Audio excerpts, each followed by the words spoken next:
Stay tuned to the end of this video for a word to our patrons.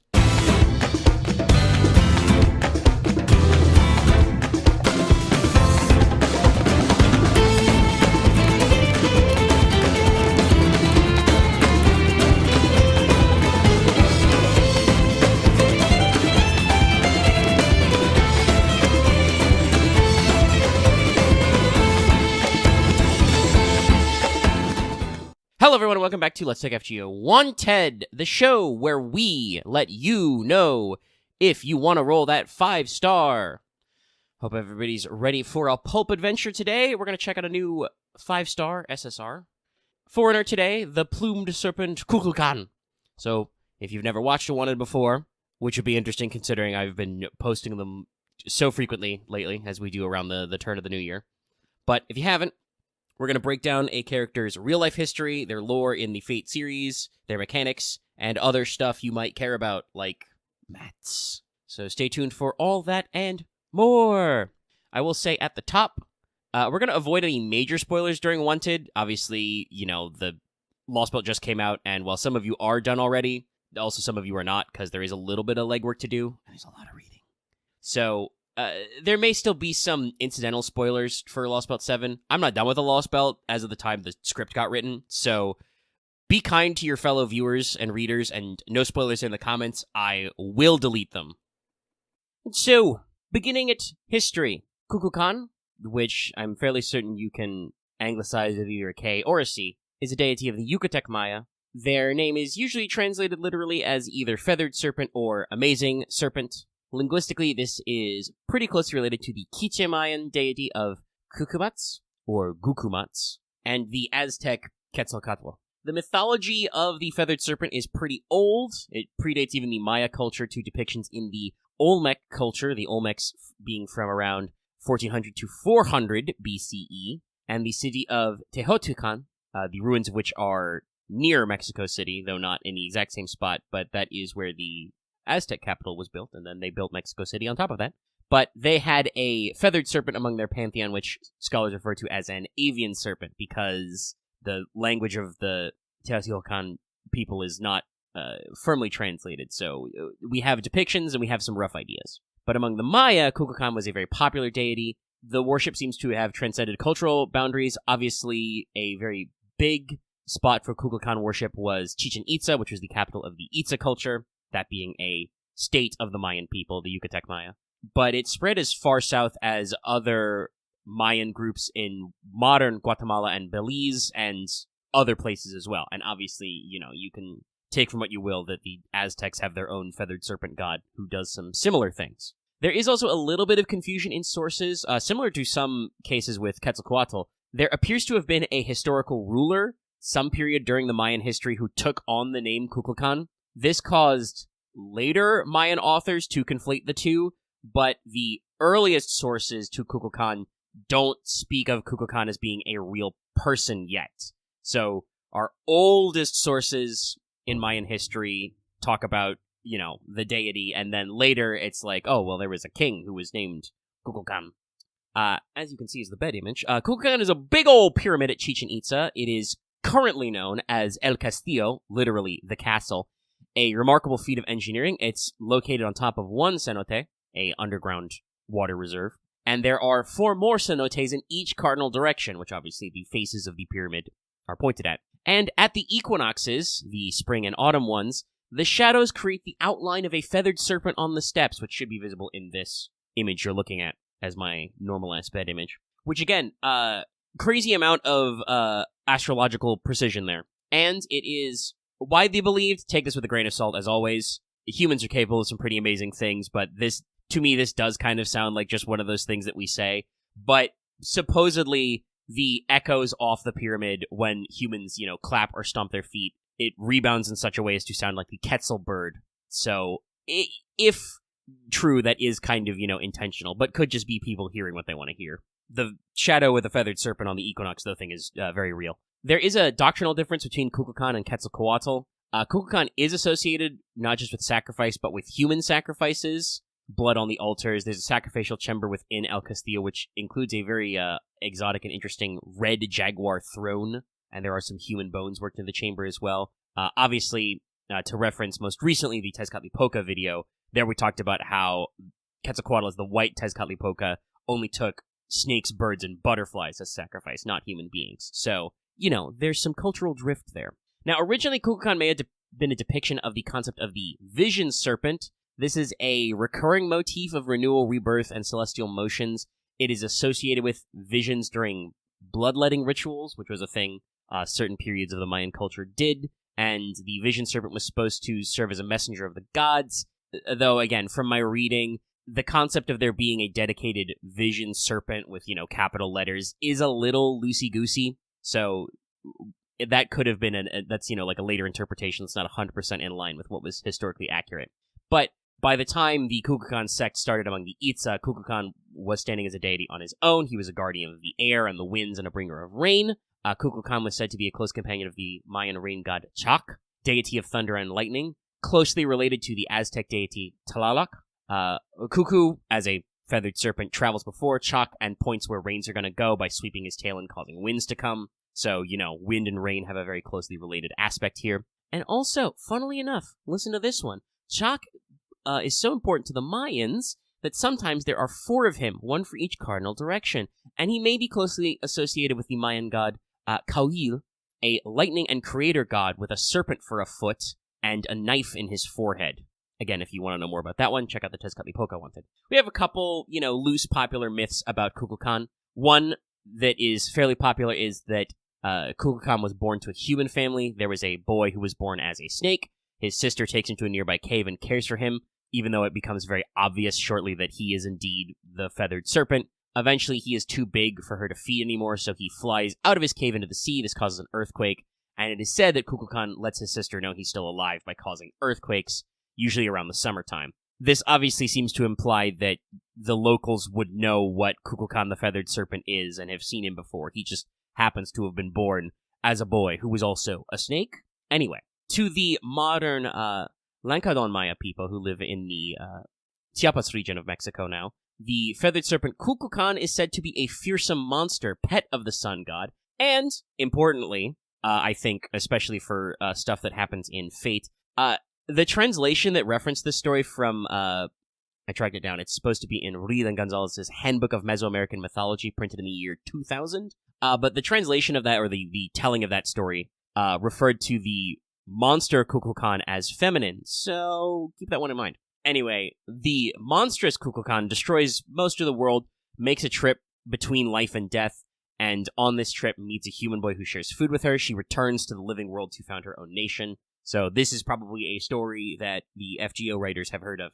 There's also a contemporary Yucatec Mayan fable that the feathered serpent once flew up into the sky to speak to the sun, but the sun was so proud it burned his tongue. Pretty, normal mythology here. But before we wrap this one up, because the deity Kukulcan is kind of vague, and in cases, some actions of other deities do get lumped into him. But Kukulcan is an equivalent with the Quiche Maya, as I mentioned before, Gukumats, or Kukumats. I'm probably saying Kukumats wrong because there's apostrophes in it, and I'm not sure what that's supposed to be.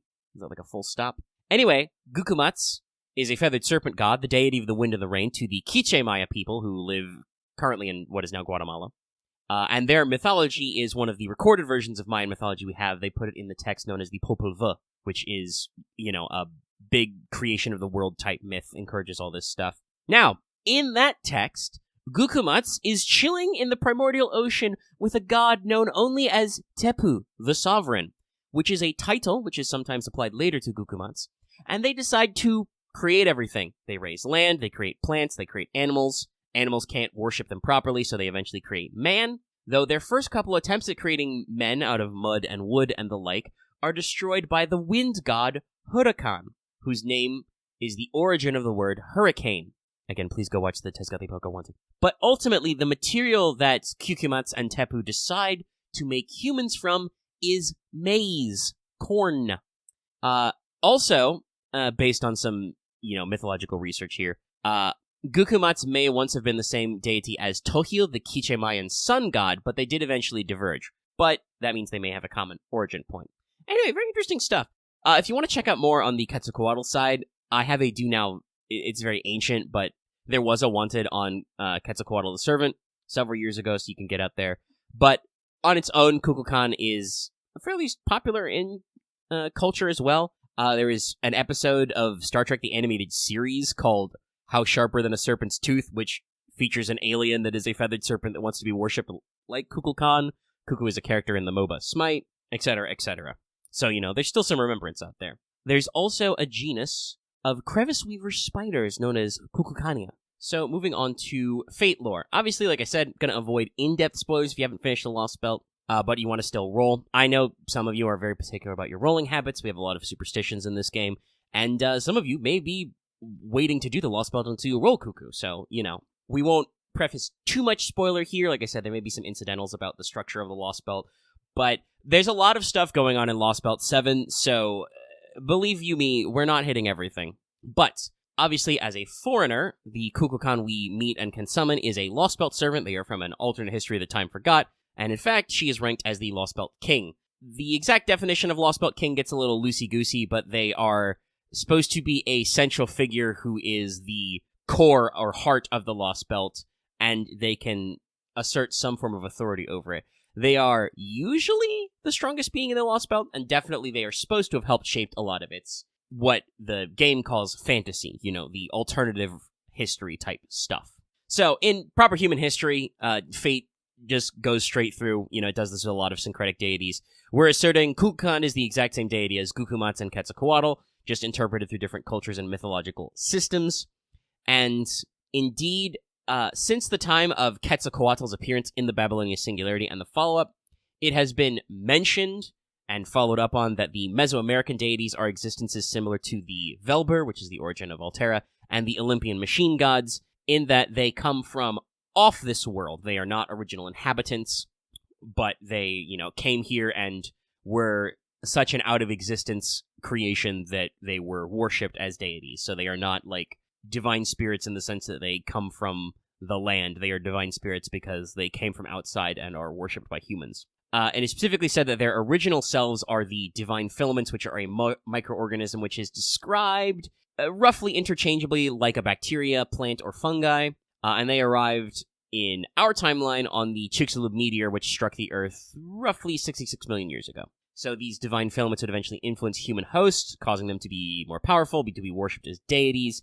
And this can be roughly related to the roles where in some of these Mesoamerican religions, people would play the roles of gods. We talked a little bit about the festival where a guy is called Tezcatlipoca for a whole year. There were similar roles for other deities and stuff like that. Priests would act as the deity's agent on Earth, etc. So they would take on the names and roles of gods, act as the representative, etc. For instance, Kukumatsu is supposed to be the progenitor of the noble or royal class of the Quiche Maya, so, at some point intermingling with humans. So this means that a proper human history Kukulcan is probably summonable using a human vessel the same way Quetzalcoatl is. Kind of like how you have, Ishtar, Astarte, etc., and some other, splits of that deity. They would probably be kind of, the same person in a different font. Already, arguably, the Lost Belt one is that for Quetzalcoatl anyway, but it's a little different. But we do actually have some notes in Cuckoo's profile, her FGO profile, that talks about what powers the proper human history version should have. Should have authority over water and wind, a divine core of good, similar to that Quetzalcoatl's immunity to good servants in Babylonia, a territory and an item creation, etc., etc. She should even have a noble phantasm related to the creation myth and hurricane, so summoning, great devastating winds and the like. Now, of course, despite the fact that the FGO profile talks about this, Lost Belt Kukulcan doesn't actually have any of that. She uses the name of a god because she fulfills a similar role in the ethos of Mictlan. She doesn't have any divinity to speak of. Divinity does not appear, and Divine Core does not appear on her stat block at all. She is playing the role of a god, but is not a divine spirit in any way. Though she does use their names, she can borrow the authorities of various feathered serpent gods. So that's one of her skills, is she can loosely, creatively interpret the authority of various gods called feathered serpent. Lost Belt Kukulcan more closely resembles an archetype, and indeed she is referred to sometimes in the story as archetype Mictlan. I won't rehash my full archetype stuff. Check out the Archetype Earth video from Anniversary this year. there we do a lot of deep breakdown about what exactly a archetype and a ultimate one are supposed to be. And I think I even say that some of that stuff's going to come back in Lost Belt 7 in that video. But the short version is that an archetype is a kind of planet brain. They are the soul given a body of a celestial body, usually a full-blown planetoid, though obviously with the certain assertion of, they're... Actually, I don't remember from notes. I think they were supposed to be a type Pluto. It gets a little tricky. Anyway, basically, the archetype is supposed to be an entity, an information storage device, which can receive all information recorded in a planet's history. Every event that happened on that planet etched into its soul can be uploaded or downloaded, however you want to think of it, into the archetype, who kind of contains all this information and keeps track of it. This is related to an ultimate one, but is not a one-to-one correlation. This means that the Lost Belt Kukulcan was born from the planet's inner sea, similar to the A-rays of the Fae. Many of the powers she has comes from that direct connection to Mala and to the life energy of Mictlan. She is directly plugged into the inner world of Mictlan, the emergency survival habitat inside the Earth, which is already kind of like an inner world. Also, in this case, I think this is the first time I mentioned the Mala. In this case, Mala is the name basically given to kind of the collective will of the divine filaments that hold Mictlan together, among other things. So the, living things in this meteorite enter the Earth, help build the structure that becomes this Lost Belt, and then Kukulcan is kind of their offshore backup. She is their, remote platform to do things. Now, interestingly enough, archetypes are supposed to be in the shape of the prime species of a planet, and indeed other archetypes rattling around might have that distinction, but Kukulcan resembles a proper human history human, which should not exist in this Lost Belt naturally. It is noted that Kukulcan emerged around the same time that the cryptor Daebit and Tezcatlipoca, his servant, came to Mictlan. They introduced the concept of mythology to the Lost Belt. This caused the Danos, the native prime species, to basically deify the sun. They already kind of, needed the sun to live, and so they were previously taking it for granted, but when they understood the concept of, worship, adulation, praise, they're like, oh yeah, we kind of do praise the sun. It's kind of important for us. And then out came Kukulcan. This is where she picked up the name, because she fills a similar role to the one from Proper Human History. As an agent of the Mala, Kukulcan is supposed to make their will known and protect and shepherd all species of Mictlan. In this sense, she can truly be thought of as an archetype, but she is a repository for the collected will and knowledge of the Chicxulub meteor, which is a celestial body, so probably counts, and obviously was slightly special because it contained sentient space sticky string. You can also think of her as being similar to a corpus, basically what we call the alter ego Tiamat, Space Ishtar, Altera, etc. She represents the intellect and will, the, personality of a being, which is normally much more macro scale, whether you want to think of that as the Mala themselves or as her giant energy form that is seen in the prologue to LB7. So, she's kind of, small pilot brain, big buddy. And there is some more stuff to that, but you're gonna need to get to Bond 5 and clear Lost Belt 7 to start unpacking that stuff. That said, I also want to say I have a sneaking suspicion that Nasu doesn't quite have this archetype's bee out of his bonnet, so I suspect we will be seeing more of this prime species stuff come back in future story updates, so put your pin in that one. And before we move fully on to mechanics, this is just a funny note that I thought of. I brought up Altera and the Velber earlier. Lost Belt Kukulcan, the summonable one, doesn't have item creation. It says that she's, bad with her hands. But she does have a passive skill called Civilization Creation, the ability to generally advise and shape living beings on how to survive and improve their lives, how they can start to, adapt to their environment and be better. This is the opposite of Altera, the corpus of the Velber, White Titan. Her skill, Civilization Erosion, this is a skill which warps tools and objects to be more useful to Altera only. So, very funny comparison that I do not think was super deliberate, but once again reminding you that Fate Extella is actually important to the meta plot. So, mechanics. Kukulcan is a foreigner and tends to be on the upper bound of attack, lower of HP side. She doesn't stray too far from the pack in that regard, but foreigners do have a kind of closely clustered set of stats. But you might expect this from her. She has what we usually call a gorilla deck of 1 quick, 1 arts, buster, buster, buster. Just like old school berserkers. So this means that her hits are average to good, and her NP gain is pretty high as a result. She has 0.78, because she only has 1 4-hit quick card and 1 3-hit arts card. So, you got to do a little bit of work there, but don't you worry, there are ways to get busters busting that NP. Speaking of, her NP is Buster AoE, hits all targets. It gives her a 50% damage up versus threat to humanity, so mostly Lost Belt bosses. First, for 1 turn, it also gives all enemies skill seal for 1 turn, and generates her 30 critical stars, which is pretty good. And the overcharge effect is to deal increased damage versus enemies with the Earth attribute. So, in general, does extra damage, usually about another, NP worth with Earth attribute at, no overcharge effect, 100%, and then more overcharge, you can do quite a lot more. It's like times 1.5. Anyway, very common attribute, so decent spread for farming. Now, before we talk about skills in general, something you'll note, especially if you have actually gotten to playing Part 2 of LB7, that all of Kuku's skills have a unique gimmick. When you activate them, you may choose to pay 10 stars to get an extra effect. So her first skill is a Charisma variant. It's a 10 to 20% attack up for the team, and also a 20 to 30% passive crit resistance for the team for 3 turns. But its bonus effect, if you pay 10 stars, is a whopping 20 to 30% attack up on Kuku for 3 turns as well. So that means she gets a total of 50%, which for 10 stars, not bad. Her second skill is a targetable 30 to 50% battery on its own. If you pay the stars, the bonus effect is a 2 hits, 3 turns evade, and 3 turns of sure hit on that targeted ally, which of course can be herself. And her final skill gives her 1 turn of invincible, 1 turn of invulnerability, a 20 to 30% buster up for 3 turns, pretty normal steroid, and also a 30 to 50% crit up for 3 turns. And its extra effect is to give her a 20 to 30% NP damage up for 3 turns, so even more steroids. This does mean that she hits all the bases of your normal steroidal effect. She has a special damage up, an attack up, an NP up, a buster up, and alternatively a crit up. So you're hitting almost all of the different things you can do to mod offensive output there, which is pretty good. Her passives are just the aforementioned Civilization Creation. That's a team-wide debuff success for about 8%.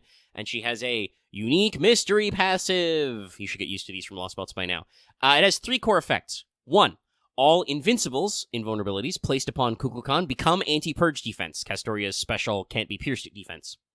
2, it generates 10 stars per turn every turn. 3, she generates 3% NP per turn.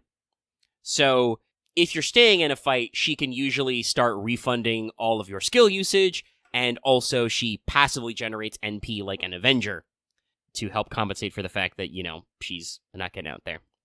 So for utility and team comp, I don't know if Kuku is perhaps as intensely meta-defining as some previous Lost Belt Kings we've had.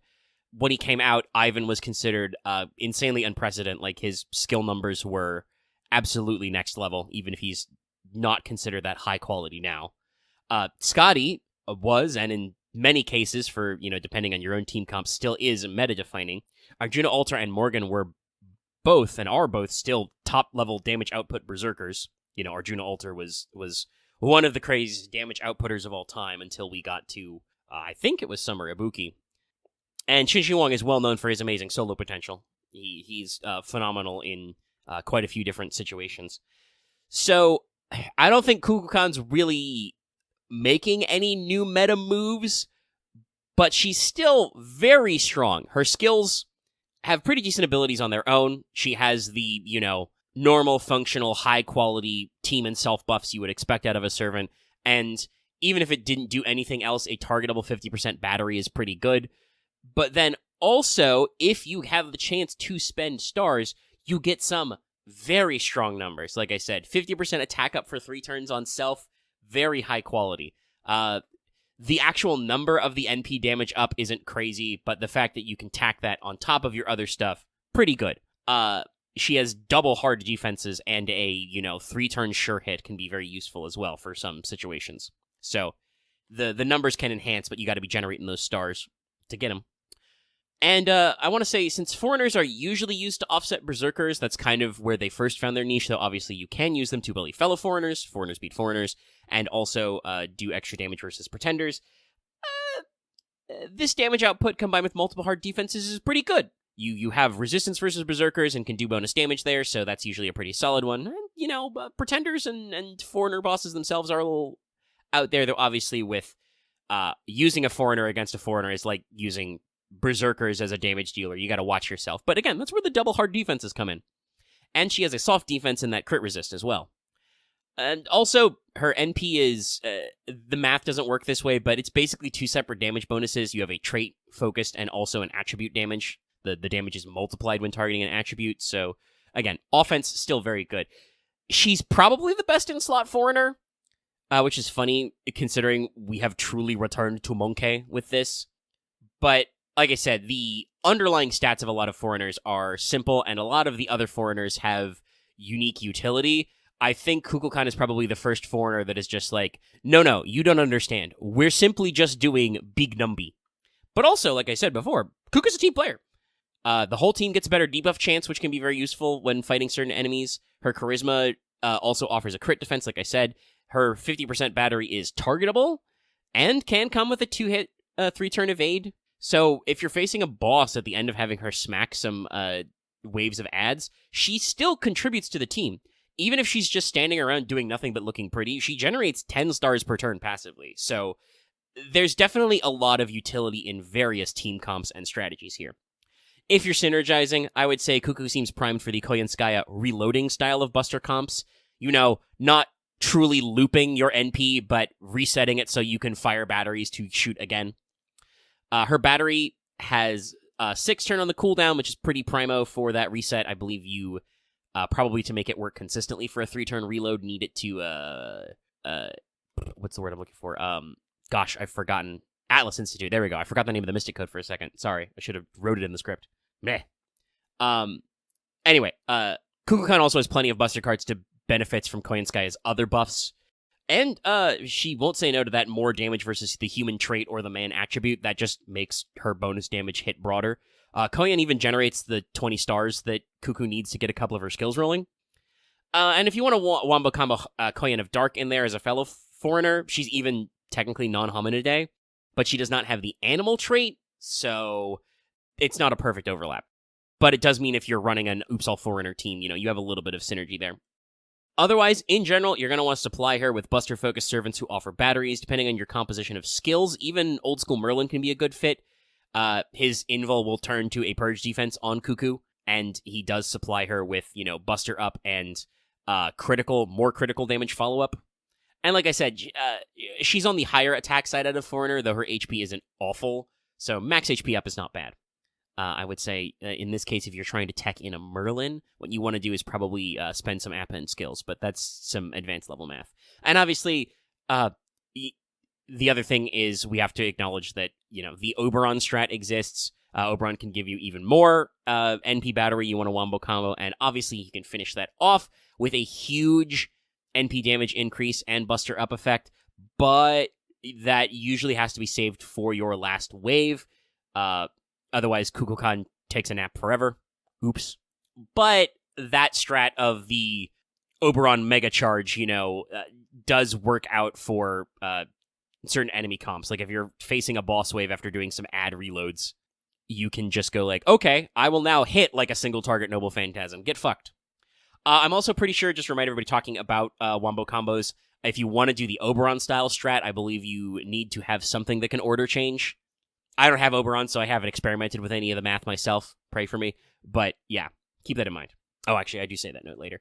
That's because after I talk about CEs, you have a couple of routes for craft essences for Kuku. She can use her 50% batting on herself, so you can start with a 50% CE. I'd say try some Buster Juice like Aerial Drive or another similar one, or just go for the attack up. Whatever gives you 50% and gives you the extra damage multipliers. If you are trying a double Koyan strat or, swapping in an Oberon if you have a plug suit or another order change, you can also probably try a 0% CE.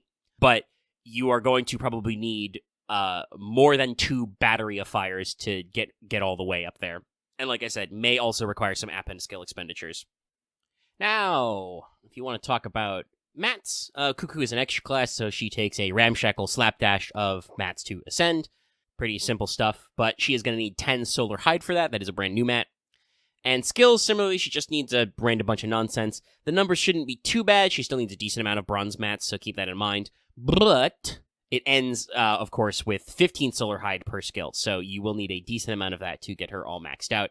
And Obviously, in the case with this Servant who has these very high scaling numbers, you're going to want to get that 50% maxed out. You're probably going to want to get that charisma for that. Sorry, I should say the 50% battery maxed out. You're also probably going to want to get the charisma maxed out for that 50% attack. Now, for banners, she does have a few. There's going to be the Kukulcan pickup banner to celebrate LB7. That's going to start soon. Has just started by the time this video goes live. Not exactly sure when the posting is. We'll figure it out then. And then also in only a few months, probably May, I would say at this rate, she's going to be on an Ordeal Call pre-release banner. Now that'll have Kuku and some others. She is going to go silent for most of the next year or more, however, until the Lost But 7 Clear campaign, which would be for us late 2026. JP is running literally every unit sometime during this upcoming year, so expect whenever they do Foreigners for her to show up in it. So there's at least one more banner going on. But also with the way EN works, do not be shocked if she also shows up somewhere earlier in 2026 on a new banner. Like, I could see them slipping her into, like, anniversary, maybe, like, back to school in, like, September or something, like, President's Day? I don't know. Cinco de Mayo? That's not really super appropriate, but, I'm working with what the English-speaking world works with. Cinco de Mayo, could be worse. And also, obviously, as a limited 5-star, you should see her somewhere in all of our future Lucky Bag and Destiny Order guaranteed SSR campaigns. She's not reached a point of age where they've started rotating her out for newer limiteds. But that's all we got. Thanks for tuning in, everybody. We'll continue to see you as we keep going. Good luck finishing LB7. Those of you who've already finished LB7, how dare you? I'm kidding. I keyed. If you want to hear more of our coverage, our, kind of blow-by-blow recaps and stuff, check out our podcast, Let's Talk FGO. Every week, we talk about FGO and also other stuff, but mostly FGO these days for a number of hours. Perfect if you are grinding FGO. For instance, if you've, just rolled a new Foreigner and you need a lot of solar hides for some reason. Anyway, hypothetically. So, if you're watching this video on YouTube, give us a like. Leave your comments down below how you're doing on them rolls. You can also join our Discord. It has a dedicated rolling channel, the Rolling Thread. You can check it out. Make sure you're subbed. Make sure you ring the bell so you always be seeing when we're posting new videos like this Wanted and like many other things we do. Let's Talk FGO, the podcast, streams, other things. Sub, bell. Consider supporting us channel memberships for access to membership badges and emotes. Sorry, I put a little extra shaka on it. I will enunciate clearly to say that also consider supporting us on Patreon because you couldn't get this video early. I'll have a word for our patrons after the musical outro.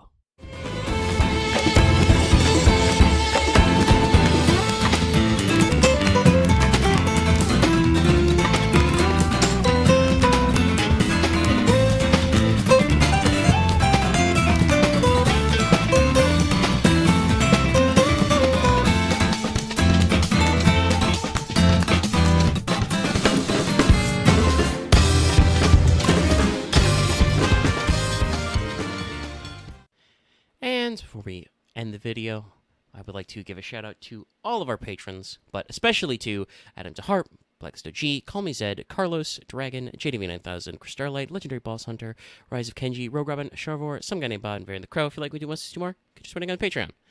Patreon.com/StudioOmegaYT.